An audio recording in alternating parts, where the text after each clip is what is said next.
ढोकदिया सुदूरपश्चिम निकाछौ उपस्थित सम्पूर्ण आमा बुवा दाजुभाइ दिदीबहिनीहरूलाई एकमुष्ट रूपमा जय घण्टी। आज मलाई धेरै चीज भन्न मनै छैन। किन भन्न मन छैन भने यहाँ उपस्थित सबैजनाको आँखामा, यहाँ उपस्थित सबैजनाको मनमा एउटा भावना निस्किएको छ। त्यो भावना छताछुल्ल गरी देखिएको छ। मतपत्रमा छाप लगाउने त 21 गते हो, तर मनपत्रमा छाप लागिसकेको छ। मैले भन्नुपर्ने कुराहरू धेरै छैनन्, थोरै छन्। त्यसकारणले थोरै कुराहरूलाई म निरन्तर भन्दै आइरहेको छु। हरेक चोक चौतारोमा भन्दै आएको छु। तिनै कुराहरूलाई अगाडि बढाउँछु। जनताको अधिकारलाई, जनताको मुद्दालाई, सुदूरपश्चिमको मुद्दालाई, सुदूरपश्चिमको अधिकारलाई माग बनाएर वर्षौंसम्म अल्झाउने काम अब बन्द गर्नुपर्छ। सटर त एउटा बन्द हुनुपर्छ कि हाम्रो सटर बन्द गराइदिनुस् कि यिनको सटर बन्द गराउनुस्। सटर बन्द हुन्छ। कुशासनको सटर बन्द गर्ने हो, बेथितिको सटर बन्द गर्ने हो, बेरोजगारी अशिक्षा सबै सटर बन्द गर्ने हो। एकै पटक 21 गते इतिहास लेख्ने हो, भोट हाल्ने होइन। यहाँ भूमिहीनका समस्याहरू आएका छन्। कयौं साथीहरूको समस्यालाई लिएर मानिसहरूले पार्टीको एजेन्डा बनाएर वर्षौंसम्म त्यो एजेन्डालाई पर्मानेन्ट बनाएर राखेका छन्। सधैँ त्यही एजेन्डा राख्ने, त्यसलाई भोट बैंक बनाउने। रासोपाले के गर्छ म तपाईलाई बताउँछु। रासोपाले के गर्छ? रासोपाले राजनीतिक विकृति र विसङ्गति मध्येको एक रहेको जनताको अधिकारलाई माग बनाएर हरेक चुनावमा घोषणा पत्रमा बल्याङ्ग्रे अक्षरले लेख्ने युगलाई अन्त्य गर्छ। पाइँदैन। जनताको माग हो, त्यसलाई पूरा गर्ने हो। त्यसकारणले हामीले 5 वर्षको स्थायी सरकार यसपटक मागेका छौं।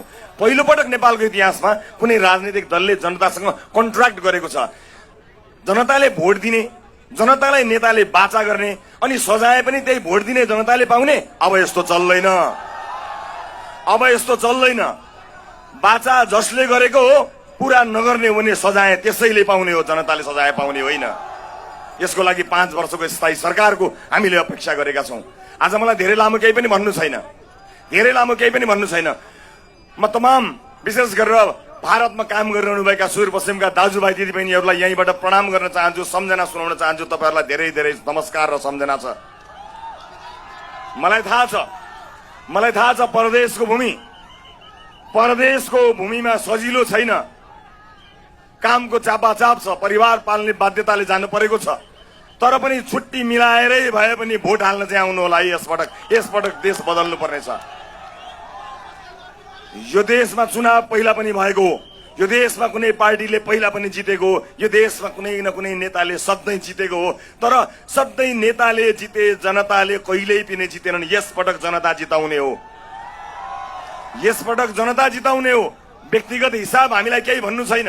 हामी इतिहास बदल्ने सोच लिएर आएका छौं। मेरो राजनीतिक आकांक्षा अरु कसैको राजनीतिक आकांक्षा ठूलो कुरा होइन। देशको राजनीतिक आकांक्षालाई केन्द्रमा राखेर हामी यसपटक आएको छौं। सुदूरपश्चिममा आएर हामी यति भन्न चाहन्छौं, म यहाँका समस्याहरूका बारेमा उम्मेदवारहरूमा तपाईहरुले कुरा गर्नुभएकै छ। उम्मेदवारहरूले घर दैलोमा गर्नुभएको कुरा म यो मञ्चबाट बताउन चाहन्न।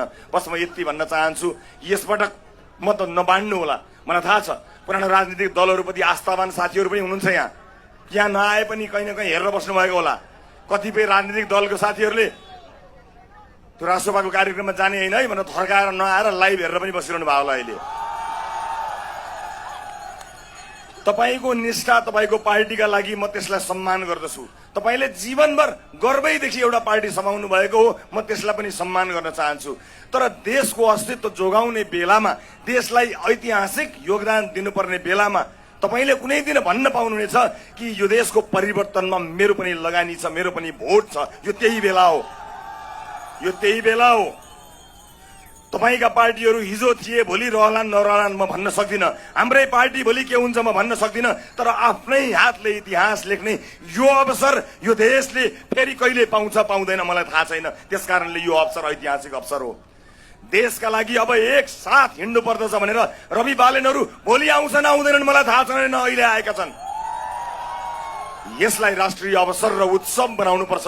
म यति भन्नका लागि आएको छु। यहाँको मेडिकल शिक्षाका कुरा, यहाँको बाटोघाटोका कुरा, यहाँका पूर्वाधारका कुराहरू हामीले भनिसकेका छौँ।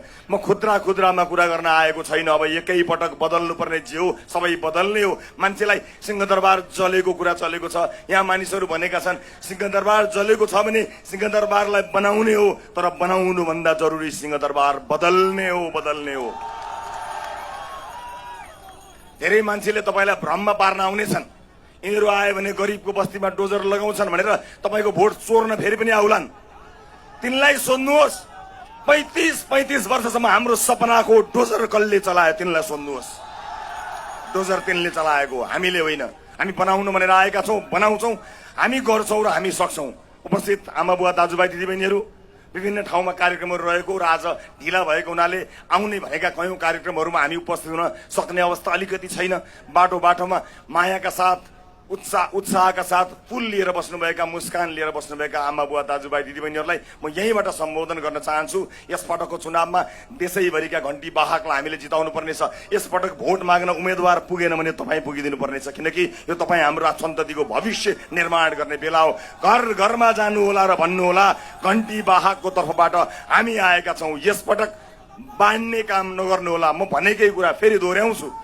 कतिपयले भन्नुभएको छ प्रत्यक्षमा चाहिँ घण्टीलाई हालौँला, समानुपातिकमा अरू कसैलाई हालौँला, या समानुपातिकमा अरू कसैलाई हालौँला, प्रत्यक्षमा घण्टीलाई हालौँला भन्नुभएको छ।